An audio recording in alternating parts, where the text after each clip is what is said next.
So ఏంటి, ఎందుకు ఆ విధమైన వార్నింగ్ ఇచ్చారు ఆయన? సో మీరు చాలా హ్యాపీగా ఉన్నట్టున్నారు బ్రహ్మనాయుడు గారు, సజ్జల రామకృష్ణారెడ్డి గారి విషయం.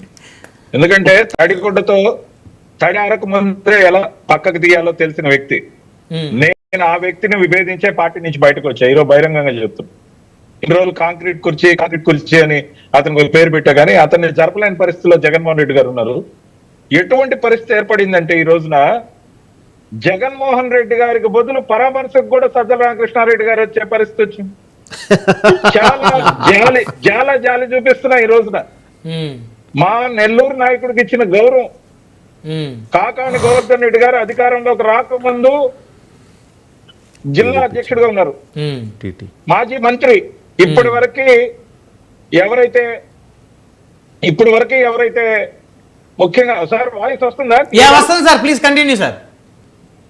కాదు, ఇప్పటి వరకు ఎవరైతే అరెస్ట్ అయ్యారో మాజీ మంత్రిగా అరెస్ట్ అయిన ఒకే ఒక్క వ్యక్తి కాకాని గోవర్ధన్ రెడ్డి గారు. అవును.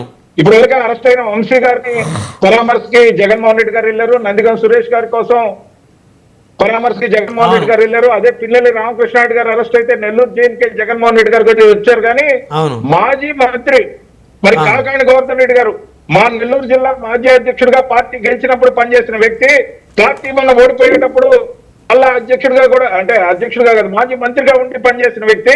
ఆ వ్యక్తికి ఇచ్చిన గౌరవం ఏంటంటే సజ్జల రామకృష్ణారెడ్డి గారిని పంపించారు. అంటే కాంక్రీట్ కుర్చీ జరిగి జైలుకు దగ్గర దాకా వస్తా ఉంది. సో ఖచ్చితంగా కూడా చాలా గౌరవం ఇచ్చినట్టు. ముఖ్యంగా ఆయన ఎందుకు కూల్ గా ఉన్నాడు? మీరందరూ చాలా కూల్ గా, చాలా సుకుమారంగా, చాలా సున్నితంగా మాట్లాడే మాటలు ఉంటాయనుకుంటున్నారు. అందుకే తడిగుడ్డ అని పేరు పెట్టాయి, కొత్త పేరు పెట్టాయని. ఆయన గతంలో జర్నలిస్ట్ గా పనిచేశారు, చాలా సౌమ్యంగా ఉంటారు. ఎప్పుడు కూడా ఎవరి మీద అగ్రెసివ్ గా పబ్లిక్ లో అయితే మాట్లాడలేదు ఎప్పుడు. మంచి పని చేశారు, పబ్లిక్ గా గట్టిగా మాట్లాడే వాళ్ళు. అందుకే ఈ రోజు నుంచి కాంక్రీట్ కుర్చీకి ఇంకో ప్రశాంతంగా తడి అరకుండా ఎవరినైనా కాజేయగలిగిన వ్యక్తి. ముఖ్యంగా ఒక వార్డు కార్పొరేటర్ కాదు, ఒక ఎంపీ కాదు, ఒక ఎమ్మెల్యే కాదు, ఒక ఎమ్మెల్సీ కాదు, ఎక్కడ ఎప్పుడు గెలవని వ్యక్తి. ఒక జర్నలిస్ట్ గా ఉండి పార్టీని హస్తగతం చేసుకోవడం ఎలా అని ప్రూవ్ చేస్తున్న వ్యక్తి, వైఎస్ఆర్సీపీ పార్టీని హైజాక్ చేసిన వ్యక్తి. జగన్మోహన్ రెడ్డి గారిని ఏదైతే మూలవిరాటగా ఉన్న పార్టీలో గౌరవాధ్యక్షులాగా ఒక మూల పెట్టిన వ్యక్తి, అతనికి దుర్మార్గమైన స్క్రిప్ట్లు రాస్తున్న వ్యక్తి, అతనే పరామర్శలు కూడా వచ్చేస్తున్న వ్యక్తి, రేపు వెన్నపాటు దినోత్సవం గురించి ఏమేం చేయాలో కార్యనిర్దేశం చేస్తున్న వ్యక్తి. మరి ఇంత దారుణమా సార్? పార్టీ నడపడం కానీ వీలు కాకపోతే 4 సంవత్సరాలు నేను పార్టీకి సెలవులు ప్రకటిస్తున్నా. ఈ లోపల ఎవరు అరెస్ట్ అయితే వాళ్ళే మీ లాయర్లు పెట్టి చూసుకోండి. పార్టీ నడపడానికి డబ్బులు లేవు, పార్టీకి డబ్బులు మీరిస్తే పార్టీని నడుపుతాయని జగన్మోహన్ రెడ్డి గారు చెప్పారు. కాబట్టి 4 సంవత్సరాలు విరామం ప్రకటిస్తున్నా. 5వ సంవత్సరం పెట్టుబడంతో రండి, పార్టీ అదృష్టాన్ని పరీక్షించుకుందాం, తిరిగి ఎమ్మెల్యేలుగా పోటీ చేద్దాం, గెలిస్తే నన్ను ముఖ్యమంత్రిని చేయండి, చూసుకుందాం అని కానీ నినాదం ఇస్తే జగన్మోహన్ రెడ్డి గారు చాలా బాగుంటుంది. బ్రహ్మనాయుడు గారు ఎందుకు వచ్చిన కర్మ చెప్పండి? ఆయన నమ్ముకున్న పాపానికి ఆయనతో కలిసి అనేక పనులు, అనేక స్కాములు ఇరుక్కున్న ఈ మహానాయకులందరికీ కనీసం నెల్లూరుకి ఇచ్చిన మర్యాద ఇది.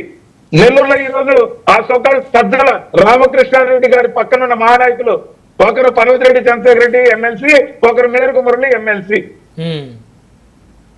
అంటే ఇప్పుడు ఏంటి, సజ్జల రామకృష్ణారెడ్డి గారు వెళ్ళి పరామర్శించటం కరెక్ట్ కాదంటారా కాకాని గారిని? ఒకవేళ జగన్మోహన్ రెడ్డి గారు కుదరక ఆయన వెళ్ళారేమో అని అనుకోకూడదా మనం? ఏది కుదరదు. రేపు ముఖ్యమంత్రి గారికి కుదరకపోతే ఈయన పెడతారు, రేపు పార్టీ అధ్యక్షుడిగా కుదరకపోతే ఆయన ఈయన పెడతారు. పార్టీ నడపని ఆల్రెడీ ఈయన పెట్టారు. కాబట్టి అన్నిటికీ ఆయన కుదరనప్పుడు పార్టీ ఎందుకు సార్ జగన్మోహన్ రెడ్డి గారి గురించి మాట్లాడి జగన్మోహన్ రెడ్డి గారు జగన్ జై జగన్ అని మేమంతా అప్పట్లో అరిచినా, ఇప్పుడు పిక్చర్లు అరుస్తున్నారు. ఇంకా జై సజ్జల అరుచుకోవచ్చు కదా, అంటే ఆయన కలుసుకున్న అదృష్టానికి ఈయన బినామీ అధ్యక్షుడు. నాకు వచ్చిన కడుపుమంటే ఏం లేదు, కానీ ఆ పార్టీలో ఆ జిల్లాకి మాజీ మంత్రిగా పనిచేసిన వ్యక్తికి ఇచ్చిన గౌరవంగా దీన్ని తిరస్కారంగా భావిస్తున్నా. అంతవరకు మాత్రం గతంలో వచ్చిన వ్యక్తిగా చెప్తున్నా, పార్టీ దుస్థితి గురించి చెప్తున్నా. రేపు ఆయన కుదరకి ఈయన పంపించినప్పుడు, ఆయన కుదరకి ఈయన పార్టీ పెత్తనం చేస్తున్నప్పుడు, ఆయన కుదరకి ఈయన ముఖ్యమంత్రిని చేస్తారా, ఆయన కుదరకి ఈయన పార్టీ అధ్యక్షుని చేస్తారని ప్రశ్నిస్తా ఉన్నా. అందుకని ఆ దిక్కుముక్కు లేని పార్టీలో ఉండొద్దని చెప్తున్నా. అందుకే అందరినీ బీజేపీకి రమ్మని పిలుపునిస్తా ఉన్నా. అవునా? బీజేపీ పార్టీ కార్యకర్తలు గౌరవించుకునే పార్టీ, పార్టీని కాపాడుకునే పార్టీ, మచ్చలేని పార్టీ, నరేంద్ర మోడీ గారి నాయకత్వంలో పనిచేస్తున్న పార్టీ. అయితే వైసీపీలో ఉన్న వాళ్ళందరినీ బీజేపీకి రమ్మని మీరు పిలుపునిస్తున్నారు, కానీ వాళ్ళు చాలా మంది టీడీపీ వైపు జనసేన వైపు చూస్తున్నారు. కూటమితోనే సాధ్యం, కూటమితోనే సాధ్యం. కాబట్టి బీజేపీకి రమ్మని చెప్తున్నా, బీజేపీ భావజాలం నచ్చకపోతే జనసేనకి రమ్మంటున్నా, జనసేన భావజాలం నచ్చకపోతే తెలుగుదేశంకి రమ్మంటున్నా, ఆల్ టుగెదర్ కూటమిలకు రమ్మని పిలుపునిస్తా ఉన్నా. ఎందుకు దిక్కుమొక్కలేదు కార్యక్రమం